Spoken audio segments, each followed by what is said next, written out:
కర్ణాటకలో కొందరు చిరు వ్యాపారులు వినూత్న నిరసనకు దిగారు. కర్ణాటక వ్యాప్తంగా బేకరీల్లో టీ, కాఫీ, పాల విక్రయాలను నిలిపివేయాలని నిర్ణయించుకున్నారు. వాణిజ్య పన్నుల శాఖ జారీ చేసిన జీఎస్టీ నోటీసులకు వ్యతిరేకంగా రాష్ట్ర వ్యాప్తంగా బేకరీలు, చిన్న వ్యాపారులు, వీధి వ్యాపారులు ఏకమయ్యారు.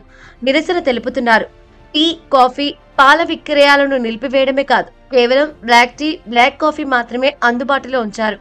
అంతేకాకుండా నల్ల బ్యాడ్జీలు ధరించి మరీ విధులు నిర్వహిస్తున్నారు. పాలు, టీ మాత్రమే కాదు, కొన్ని చోట్ల కిరాణా షాపులు, కూరగాయల దుకాణదారులు కూడా ఈ జీఎస్టీ నోటీసులపై ఆందోళన వ్యక్తం చేస్తున్నారు. ఇప్పటికే చాలా మంది వ్యాపారులు యూపీఐ చెల్లింపులను నిలిపివేశారు. జూలై 25వ తేదీన ఏకంగా రాష్ట్ర వ్యాప్తంగా బంద్కు కూడా పిలుపునిచ్చారు.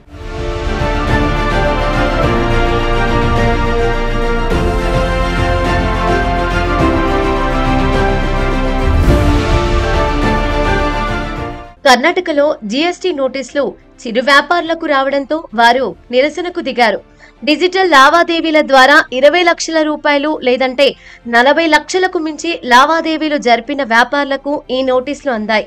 ముఖ్యంగా 4 ఏళ్లలో ₹1 కోటి లావాదేవీలు జరిగాయంటూ 29 లక్షల జీఎస్టీ కట్టాలని ఓ కూరగాయల వ్యాపారికి నోటీసు వచ్చింది. కూరగాయలు, పండ్లపై జీఎస్టీ లేదని డిజిటల్ ట్రాన్సాక్షన్ చేయడం ద్వారా ఈ నోటీసులు పొందినట్లు ఆ వ్యాపారి పేర్కొన్నాడు.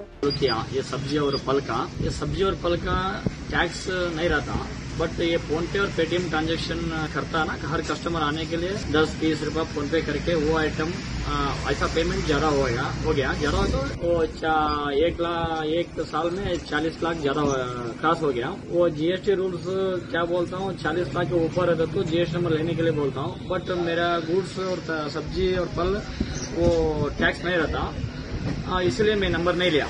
बट अभी क्या करता, अभी जीएसटी ऑफिस वाला बेंगलुरु वाला नोटिस दिया मेरे को, आप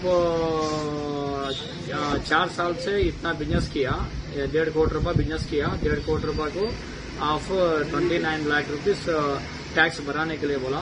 मैं इसलिए ऑफिस जाके जीएसटी ऑफिस जाके पूछेगा, वो बोल रहा हूँ आपको सब्जी व्यापार करते, फल का बिजनेस करते हैं, उसका प्रूव करने के लिए बोला। इसलिए मैं दुकान का लाइसेंस और फूड सर्टिफिकेट और सभी क्या क्या है डॉक्यूमेंट पूरा दिया कर आया, तो वेरिफिकेशन करके बोला अभी भी कुछ भी कोई नहीं बोला। इसलिए मैं क्या बोल रहा हूँ, जल्दी क्लियर करके मेरा धंधा करने के लिए ये दिया तो अच्छा।